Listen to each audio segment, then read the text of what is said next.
Alright guys, we're out on our first salt event of the year.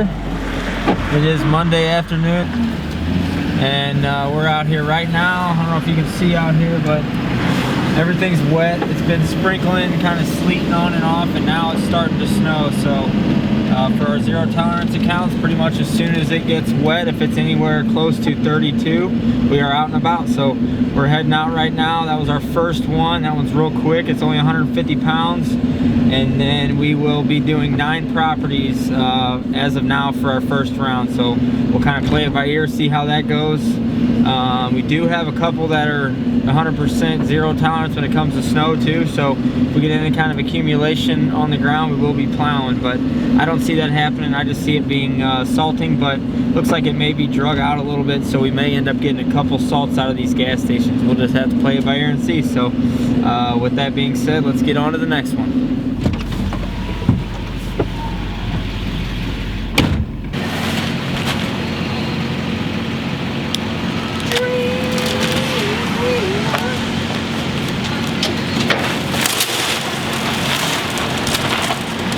I just threw in 2 different bags. I threw in some of these purple ones, which is called the Sea Fine. This is just a really fine rock salt that's got no dust in it, and it's got no big chunks in it, so it spreads really, really nice. When you're pre-treating, when it's dry, this is awesome to spread. We don't prefer it because, like I said, it doesn't have the big chunks, and in my opinion, the big chunks will last a little bit longer as the precipitation's coming in, as it gets wet. I feel like that'll stay solid better and kind of give you a longer span that your salt will work. Whereas this being the smaller pieces, I feel like it melts faster and it just kind of goes away. But some people will say that this being fine, it gets better coverage, and all in all that this is a better product. But this kind of all depends what you want, but I did want to explain that, what the difference between this and that red bag.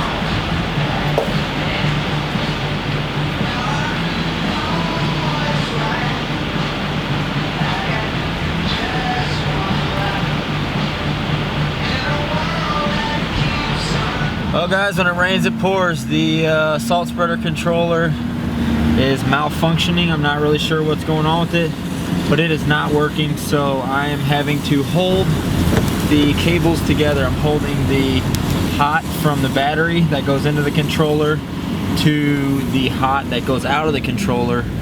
And inside the controller is the mechanism that tells everything what to do, and somewhere in there it is not working, so I am having to just hold those 2 together. Now I am straight power to the spreader with no fuse, but I didn't really know what else to do. I do have a spare controller, but it's not with us, it's at the house, so got to get by, got to do what we got to do, and just part of it. When it rains it pours, I guess. When things aren't going good, things stay not going good, and that's what we're going through right now. So as always, we're going to power through, we're going to get her done, and we'll go home before we head out again. If we head out again, not sure if that's going to happen tonight or not, but we'll swap that other controller on here and we should be in good shape. And I've been through this before, so I'm pretty sure that's what we got going on. And we've spread about 15 or 20 bags through it now after we've been just manually holding these together, and it's working fine. The only thing that stinks is that you don't have your variable speed, so it is a little less efficient, but like I said, you got to do what you got to do. We got to get these properties done, so we're not going all the way back home to grab another controller. That would have put us an hour or more behind, and I just went off the pavement. So got to do what we got to do. Nick's being a good cameraman. I can't see. Can you see over there? Around the pavement.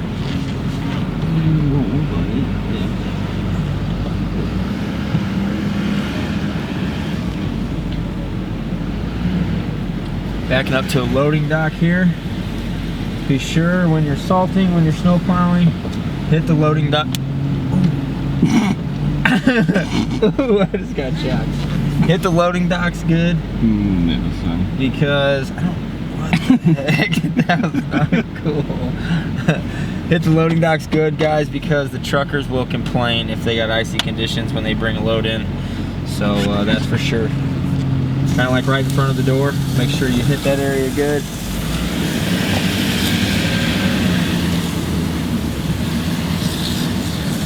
Another Nickens salt truck. I like salting personally.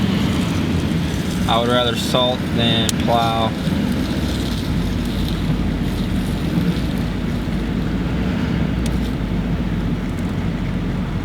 I think we're out. Check.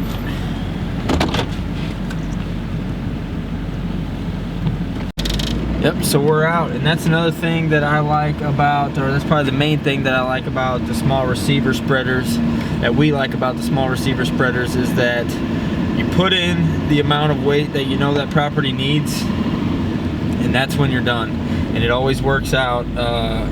Every once in a while, if we have bad conditions, we'll throw a little bit more. We never throw less, so the customer's always getting what they pay for at least. We charge a flat rate for all of our salting.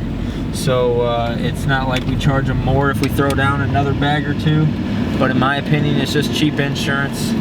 We pay about $5 a bag, so if you throw 2 extra bags on a decent sized property, you're spending 10 extra bucks. Hopefully you're making plenty of money, so it's not like it's gonna break the bank. And like I said, it's just cheap insurance for you, and it's just doing good by the customer. You don't want to leave them with the slick parking lot. So just another tip and another reason why we like our tailgate spreaders.